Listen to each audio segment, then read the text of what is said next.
perseguição, eles saem de Tessalônica e se dirigem até Bereia para então procurar dar fim à vida daqueles dois apóstolos, daqueles dois homens de Deus, daqueles dois missionários de Deus.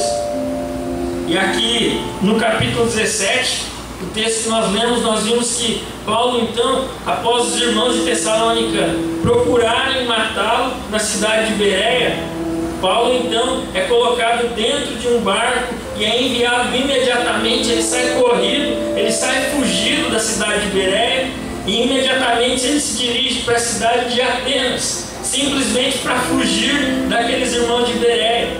Aqui ele estava na segunda viagem missionária e certamente a cidade de Atenas não fazia parte da sua rota original. A cidade de Atenas ficava um pouco deslocada daquilo que eles haviam planejado.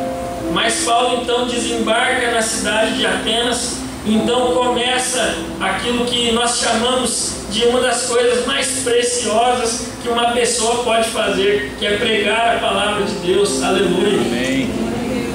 Aqui no capítulo 17, Paulo então chega na cidade de Atenas e aqui, conforme nos diz o versículo 1, o seu espírito se revoltou contra toda a idolatria que ele contemplava na cidade de Atenas. A cidade de Atenas era uma cidade extremamente idólatra e, segundo nos ensinam alguns relatos que temos, não era possível você andar nem uma esquina, nem uma quadra sem contemplar um Deus diferente, sem contemplar um tipo de religiosidade diferente, sem contemplar um grupo diferente de pessoas adorando e oferecendo seus sacrifícios ali então para aquele Deus.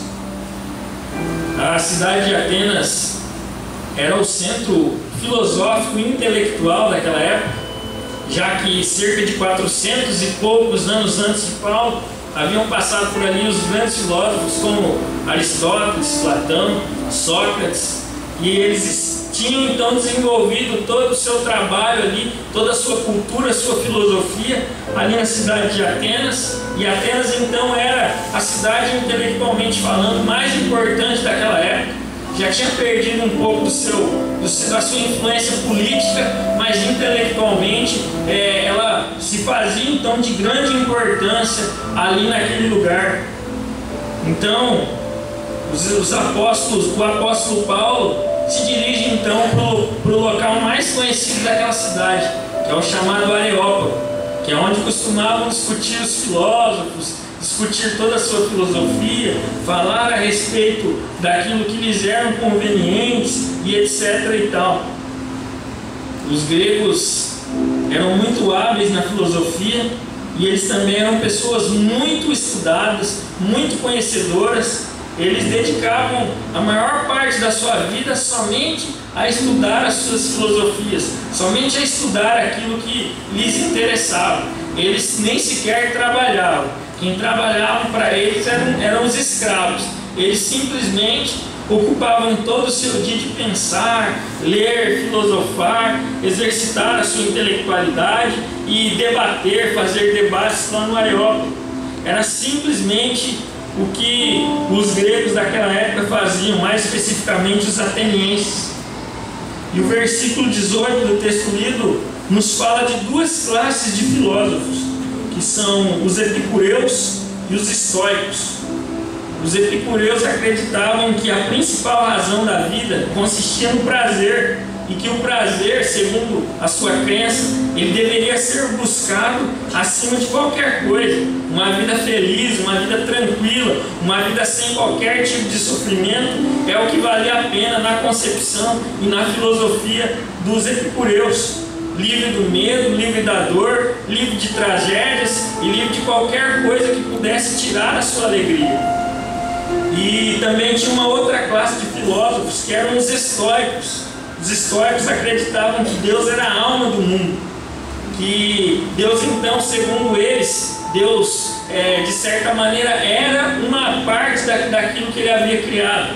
Ou seja, uma frase que traduz um pouco o pensamento dos estoicos é aquela frase de que Deus é a natureza, né? Então os estoicos tinham essa crença de que aquela árvore ou aquela planta era também Deus, né? E nós sabemos muito bem que a árvore é criação de Deus e que Deus é muito maior do que aquilo que Ele o criou, porque se Deus fosse igual àquilo que Ele o criou, Ele não seria Deus, Ele seria simplesmente mais uma criatura vinda de algum lugar. Mas Deus não é a natureza, Ele é criador da natureza, Ele é superior à natureza. Glória a Deus. Ele é superior às ondas das águas do mar, conforme nos ensina os Salmos 96.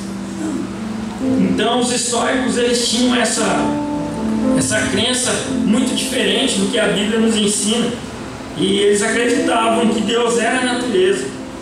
Então Paulo chega naquela cidade e ele não tem muita coisa ali, porque Paulo está sozinho, está foragido, ele está perseguido na cidade de Bereia, na cidade de Tessalônica. Ele estava sem lugar para ir, qualquer momento que pegassem ele poderiam matá-lo. Ele estava ali numa cidade onde ele provavelmente nunca tinha passado, embora ele já tinha tido contato com alguma coisa da cultura daquele lugar. E é exatamente nesse contexto que Paulo se dispõe a fazer aquilo que, sem dúvida nenhuma, é um mandamento e que está ao meu alcance e que está ao seu alcance, ao alcance de todos nós, como igreja, como povo santo, sacerdócio real, nação eleita de Deus, que é a pregação da palavra de Deus. Aleluia. Amém. Por isso eu quero meditar com os irmãos no seguinte tema: a pregação do Evangelho deve ser feita a todos os povos. Amém. A pregação